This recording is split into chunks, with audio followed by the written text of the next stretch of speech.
Voilà, je crois qu'on a tous pu apprécier les images de la deuxième vague en provenance de Wuhan, donc l'épicentre de cette pseudo-épidémie. Mais cette deuxième vague a pris la forme d'une gigantesque pool party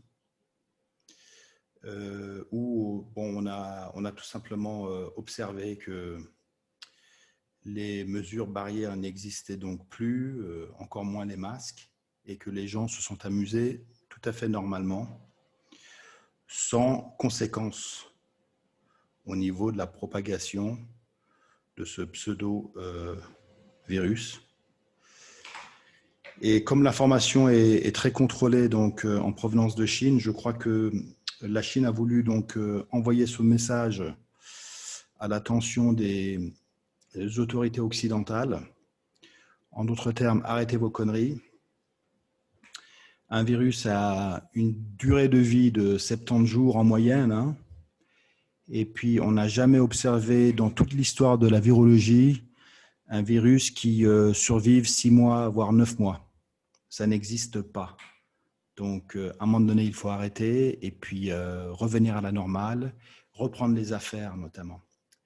D'autant plus que des informations intéressantes maintenant circulent de la part des autorités, même notamment aux États-Unis, la CDC, l'équivalent donc de l'OFSP en Suisse, qui face à l'avalanche d'études contre le port donc, du masque, a décidé donc, le 7 août dernier de réviser ses considérations sur le port donc, des masques. Les masques, c'est le N95, les masques à valve et puis la visière. Alors là aussi, tout d'abord à l'attention donc de ceux qui nous gouvernent, mais à ce stade, moi, je dirais plutôt de ceux qui nous trahissent. Hein. Il s'agit de considérations / recommandations. Ce ne sont pas des règles, ce ne sont pas des lois, hein, encore moins des lois, n'est-ce pas? Et donc, ça n'a jamais été voté, donc on n'a absolument pas à y adhérer et encore moins à acquiescer. Hein. Donc, mais quand on regarde de plus près le choix des mots, on se rend compte qu'il n'y a aucune certitude quant à l'efficacité donc, du masque. Hein. Alors, regardons ça de plus près. Donc, les masques may help, donc pourraient aider donc, à prévenir la propagation du virus de la part donc, des personnes atteintes, infectées. Donc, pourrait au conditionnel. Donc, hein. Les masques probablement réduisent la propagation donc, du virus. Probablement. Donc, pas de certitude. Les personnes ayant des problèmes à respirer à travers donc, le masque ne devraient pas en porter. Donc, et ça concerne à mon avis tout le monde. Personne n'est à l'aise donc, de respirer à travers un bout de papier. Et puis les masques à valve ne devraient de toute façon pas être portés. Pourquoi? Parce que les fameuses gouttelettes passent à travers. Mais bon, même les autres masques, hein, c'est pareil. L'expérience la plus visible et évidente, c'est d'inhaler une fumée quelconque, celle qui vous plaît, et donc d'expirer.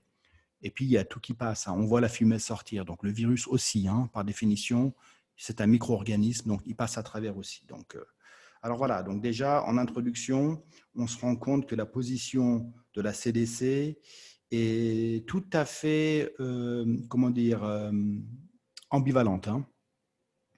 Ensuite, qui devraient porter les masques, hein, les personnes qui pensent être atteintes ou sont atteintes donc, du virus, devraient porter le masque, les personnes malades, ce qui est tout à fait normal. C'est comme la question de la quarantaine. On ne met pas des gens sains en quarantaine. La quarantaine s'applique à des personnes malades uniquement. Okay, donc les personnes qui ne devraient pas du tout en mettre, c'est bien sûr les enfants de moins de 2 ans, oui, parce qu'ils développent leur système immunitaire. Ils doivent être au contact des microbes. Et puis les personnes donc, ne pouvant pas respirer à travers.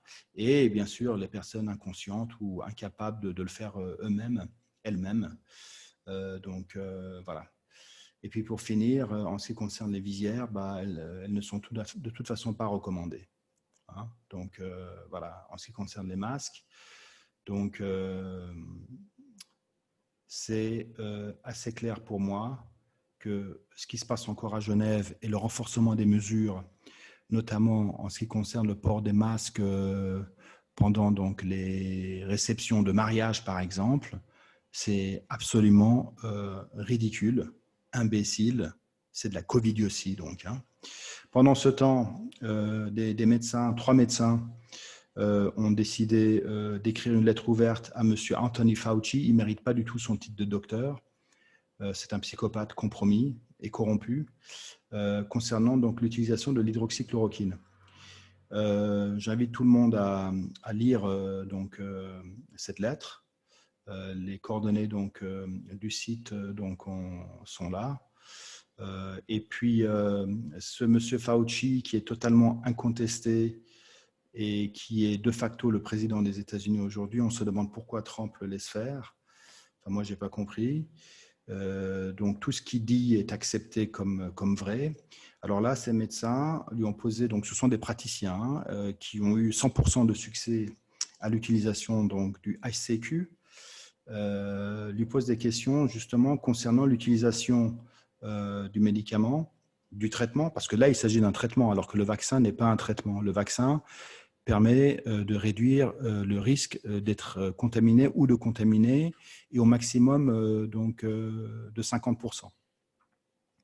Mais là, c'est un traitement. Alors pourquoi? Donc les questions concernant l'utilisation du médicament tôt dans le traitement, comme le recommande le professeur, et là je souligne le professeur Raoult, lequel a donné une interview fort intéressante hier sur CNews, qu'il faudrait donc voir et revoir, parce que lui aussi s'étonne de la folie de ceux qui nous gouvernent, /trahissent.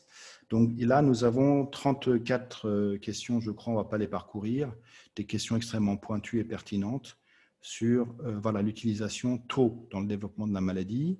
Concernant la sécurité, le médicament existe depuis 65 ans, et comme l'a dit le professeur Raoult, 2 milliards de prescriptions depuis, donc il est où le danger? Pourquoi du jour au lendemain, c'est devenu un médicament toxique? Point d'interrogation. On le sait, on le verra tout à l'heure en conclusion. Question sur la méthodologie. Oui, pourquoi eux, Fauci et ses acolytes, ont décidé de discréditer l'hydroxychloroquine en l'administrant donc tard, lorsque le patient était fortement atteint, et puis à haute dose. Et donc, évidemment, ça n'a pas produit de résultat. Pourquoi cette méthodologie a été adoptée? Donc 18 questions, et puis ça continue notamment avec pourquoi ne pas laisser le choix aux Américains de prendre ce médicament. Donc là aussi, une trentaine de questions, et ainsi de suite. Donc la personne qui prend le temps de lire ça se rend compte qu'effectivement, quelque chose n'est pas clair dans la politique donc, des autorités américaines, des autorités sanitaires, hein, et de ce monsieur Fauci. Mais on comprend mieux pourquoi ça se passe comme ça lorsqu'on apprend que lui-même et les personnes qui ont développé le vaccin que va produire Moderna, eh bien, ont des droits de royauté sur ce produit, et pendant 20 ans vont toucher des royautés. Voilà. Donc, ça explique beaucoup de choses, à mon avis. En tout cas, on en est là. Fort heureusement, des manifestations s'organisent maintenant un peu partout en Europe aussi. Et puis celle de Genève, c'est le 12. Et moi, j'y serai. Donc, et j'encourage tout le monde qui partage ses opinions de venir manifester leur désaccord. Il en va de nos libertés individuelles. Allez, à la prochaine.